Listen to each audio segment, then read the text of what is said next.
ગયો ભોળો, લાવ ટ્રેક્ટર ની સાવી. એ ભોળા દાદા તો બહાર ગામ ગયા. હે ઘડીક માં બહાર ગામ વઈ ગયા? થોડું હાલે. મારે ભોળા દાદા પાસેથી 20,000 રૂપિયા લેવાના હતા. પણ ભોળા દાદા ને અચાનક બહાર ગામ જવાનું થયું એટલે. હે ઓલું હું આવે જનાવર છે, ભાગો.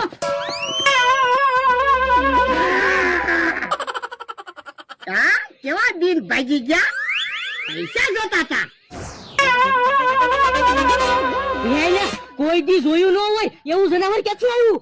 એવું એક જનાવર અમારી વાડીની બાજુમાં રહે છે, પણ અમે તો રોજ તમારી વાડીએ છે હારવી. એવું જનાવર અમે કોઈ દી ના જોયું. તો આ જનાવર ક્યાંથી આવ્યું કોને ખબર? જો બોલો, ભોળા દાદા બહાર ગામ વહી ગયા, હવે મારા વાડીએ કેમ જાવું? હવે રોજ જનાવર બની બેહવું છે, કોઈ મારી વાડીએ તો ન આવે. હે કોક આવતું લાગે. ભોળા દાદા કિલો ઘી જોખીને રાખ્યું. કેમ પણ બકુડો બીન ભાગી ગયો ને, કિલો ઘી જોતું તું. અને મમરાભાઈ ને 20,000 રૂપિયા જોતા હતા. કિહાને જમરૂખ ને ફરવા ટ્રેક્ટર લઈ જાવું તું. જ્ઞાન બધા દિન. હાલો વાડીએ જઈને જોઈ આવી, જનાવર વહી ગયું કે નહીં? ઓય બાપા, ઓય બાપા. હે ને તું કેમ દોડતો આવ્યો? તો હું ભોળા દાદા ની વાડીએ તો જનાવર છે એટલે તો મેં અહીંયા ઊભા. ને એલા ભોળા દાદા ક્યાં ગયા? ભોળા દાદા તો બહાર ગામ ગયા. તો હાલો હું દુકાને વયો જાઉં. ઉભા રહ્યો મમરાભાઈ, હું તમારી હારે વહી આવું. આજનો દી હું તમારી દુકાનમાં હોઈ જાય. ના અરે ના, દુકાનમાં મૂળ થોડીક જ વસ્તુ પડી તો તું બધી વસ્તુ ખાઈ નો જા. એ હારું તો આજનો દી કેહા કાકા ને એની હારે રાખ. ના અરે ના, તારે તો કેટલું બધું ખાવા જોવે. પણ મારું ટિફિન બકુલભાઈ દઈ જાહે. જો બોલો, મને હમણાં કિલો ઘી ના પાડતા હતા, હું થોડા ટિફિન દેવા આવું? જો બોલો તો હવે હું શું કરીશ? અમારી વાડીએ તો જનાવર છે, કોક તો મારી મદદ કરો.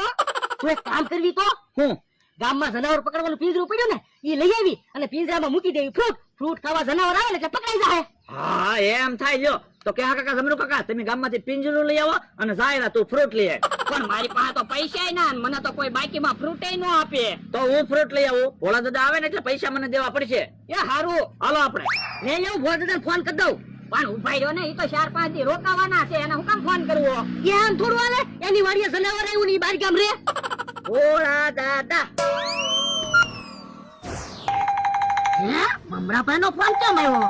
મારા માણા ને હામ દીધા તોય ક્યાંક બધાને કઈ નથી દીધું ને. બોલો મમરાભાઈ, ક્યાં છો ભોળા દાદા? એ હું તો બહાર ગામ છું. તો તમારી વાડીએ પાછા આવો, વાડીએ જનાવર આવ્યું. હવે તમારા પૈસા જોતા ને એટલે ખોટું ખોટું કયો. લ્યો બોલો, મારી ઉપર વિશ્વાસ ન આવતો હોય ને તો તમારા માણાને ફોન આપું. લ્યો એ બોલો ભોળા દાદા, સ્પીકર ફોન છે. એ તો તું છે ને વાડીએ જાતો ની, ગમે ને વયો જાજે. અને આમ જો બધાને કહેજે કે વાડીએ જનાવર આવ્યું ની બહુ ખાટું છે. તો ભોળા દાદા તમે વાડીએ પાછા નહીં આવો? એ ના ના, હું તો 4-5 દી નથી આવવાનો. હવે અમારે અહીંયા નો રેવાય, નકર બધાને ખબર પડી જાય. લાય હંતાઈ જાવ. હે ખાટલા પાસે તો જનાવર નથી. ભોળા વાડીમાં ક્યાં ખંતાઈ ગયો છે? આપણે અહીંયા પિંજરું મૂકી દો ને, પિંજરામાં ફ્રૂટ મૂકી દેવી. ફ્રૂટ ખાવા જનાવર આવશે જ તે. ઈ હાસુ. હા પિંજરો એ મૂકીને આપણે બધા વયા જાય હો ના ઘરે. હવાર આવીને જોઉં પિંજરામાં જનાવર છે કે નહીં.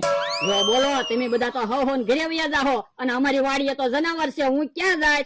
એ હારું તમે બધા વયા જાઓ, હું ઓરડીમાં હુઈ જાય. હાલો આપણે.